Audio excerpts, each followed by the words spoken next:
Dulu saya di Sarang itu pernah rois takrib, rois Fathul Mu'in. Tapi yang menjadi saya tambah alim itu gara-gara gejolokan bapak begini. Hak dhisik ana wong imami, saking semangate ngapalno hal ataka haditsul ghasyiyah. Jumat-Jumat itu. Karena dia ingin keren ya pakai surat panjang gitu. Terus dia datang ketika takbir langsung baca Bismillahirrahmanirrahim hal ataka haditsul ghasyiyah. Makmumnya bilang subhanallah.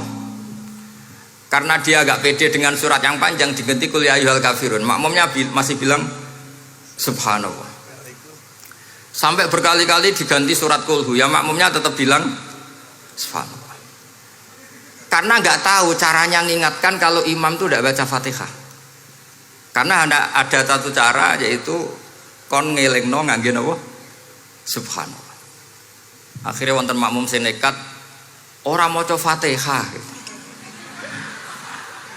Nah, pertanyaan bapak saya, kamu harus berani ijtihad. Merubah hanya satu pakem mengingatkan imam itu pakai subhanallah. Karena kalau kasus seperti ini nggak cukup diingatkan subhanallah. Niki adik-adik kira-kira batal mboten ngelingno imam muni ora maca Fatihah. Kalau sampean bilang batal berarti nggak ada solusinya. Kalau bilang sah itu beberapa kalimat yang dalam pakem sholat itu apa? Membatalkan. Sampean milih batal apa enggak? Enggak polling saja kayak pemilu.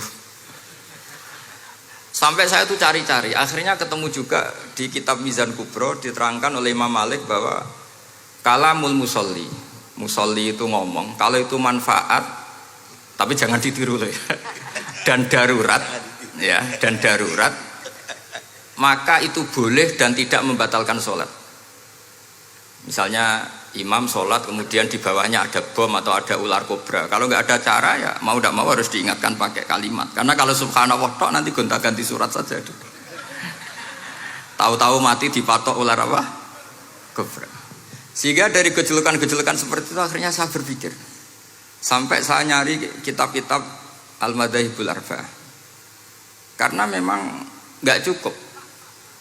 Terus pertanyaan kedua kata bapak saya tentang tradisi misalnya orang-orang kampung kalau bikin batu bata itu dari tanah, kemudian kadang makjunun bisirjin, kadang dicampur dengan apa? Sirjin. Nggak usah diterjemah ini sambil latihan bahasa Arab katanya. Masa pondok internasional nggak bisa bahasa Inggris sama bahasa Arab? Makjun ya.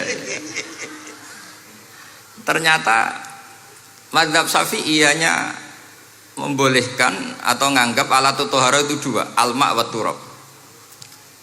Tapi ternyata dalam mazhab Hanafi termasuk alatut tadhir atau alatut tohara itu an-nar, yaitu api.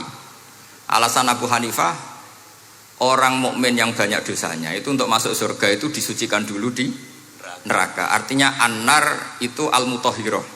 Nar itu gunanya mensucikan. Sehingga batu bata karena sudah mengalami proses dibakar, maka berarti suci meskipun makjunun bisirjin. Ya tapi jangan pakai tayamum, pakai apa? Nah, jadi kalau anda mandi junub atau nggak punya wudhu, kalau nggak ada turab sama apa? Air, ada solusinya yaitu wudhu pakai nar. Tapi itu jelas haram itu kalau itu, karena nggak mungkin nggak ada turab itu nggak mungkin. Sehingga ini penting, gejolokan-gejolokan para ulama, para guru ini penting. Karena ternyata para nabi itu menjadi pinter, itu ya karena digojlok pangeran. Saya punya sekian contoh di kitab-kitab para wali.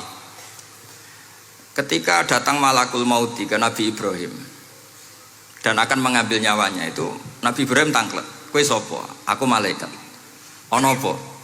Ditugasno pangeran mencabut nyawa Anda.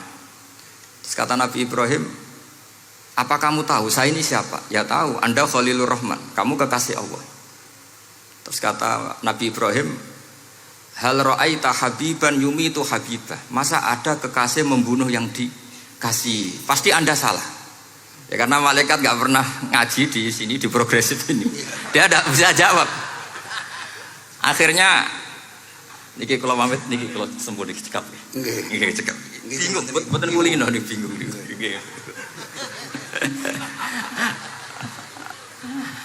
Akhirnya malaikatnya matur malih teng pangeran. Ya Allah, kata Nabi Ibrahim logikanya begini, wahal ra'aita habiban yumitu habibah. Mosok kekasih kok dipateni kekasih. Terus kata Allah gini, ya sudah bilang gini sama Nabi Ibrahim, sama Ibrahim. Wahal ra'aita habiban yakrahu ayyalqa habibah. Mosok kekasih kok ora siap ketemu sing dikasih. Akhirnya Israel datang lagi. Balik mana? Gini logikanya dibalik sekarang begini gitu. Wahal ra'aita habiban yakrahu ayyalqa habibah. Terus Ibrahim bilang oke ya, enggak masalah sudah. Artinya apa? Kita ini diajari satu logika. Logika apa saja? Ini Allah. Sehingga ya memang normalnya hidup tuh cerdas. Kata Ghazali cerdas nyikapi apa? Realitas. Ini penting saya utarakan. Saya punya sekian contoh kecerdasan para nabi. Saya berkali-kali cerita, nabi yang sezaman itu sebetulnya 3, tapi yang ilmunya level itu hanya 2. Karena ada yang sezaman yaitu Ibrahim dan Lut. Tentu tidak level karena Nabi Lut itu pernah keponakan Nabi siapa? Ibrahim. Kedua Nabi Musa dan Nabi Harun. Tapi ini juga agak level karena Nabi Harun jadinya Nabi itu karena proposal Nabi Musa. Jadi proposal mulai dulu ya ada. Nah, Nabi Musa kita tahu adalah al-sak. Al-sak itu kalau ngendikan itu lesannya agak cedul ya. Cedul. Ini nanya jejer ke sana. Jadi kalau nggak bisa tanya ya. Bahasa Arabnya pokoknya al-sak, cedul ya. Cedul. Karena masyhur ya kita tahu cerita itu Musa yang kecil itu wis beling. Jadi nak digendong Fir'aun itu dijabuti jenggote. Padahal masih kecil. Sesuai Fir'aun curiga dasar Bani Israel. Lama-lama dia memutuskan sepatah ini aja ini jelas darah-darah Israel. Kita tahu Fir'aun adalah orang Kipti, orang Mesir. Setelah berkali-kali gitu terus tanya gini sama Asia, ini anak ini sudah bisa mikir, memang dasar Bani Israel jadi gak suka orang Kipti. Orang cah cilik biasa gak masalah. Sehingga dia terus dites ada jamroh, ada bara api sama apel. Sebetulnya Musa ini sudah tahu mau ngambil apel, tapi kalau dia ngambil apel dibunuh sama Fir'aun berarti bisa membedakan. Akhirnya sama Jibril diarahkan ngambil apa? Api jamroh tadi. Akhirnya agak ditelan terus menjadi lesannya apa? Cedul. Sampai sepuh jadi nabi tetap begitu. Makanya beliau ngendikan Rabbi syrahli sadri wa yassirli amri wahlul 'uqdatam min lisani yafqahu qawli. Terus proposalnya itu tadi waj'alli waziram min ahli Haruna akhi. Sebagian ayat lebih jelas lagi yaitu wa akhi Harun huwa afsahu minni lisanan fa arsilhu ma'iyya rid ayyusaddiquni.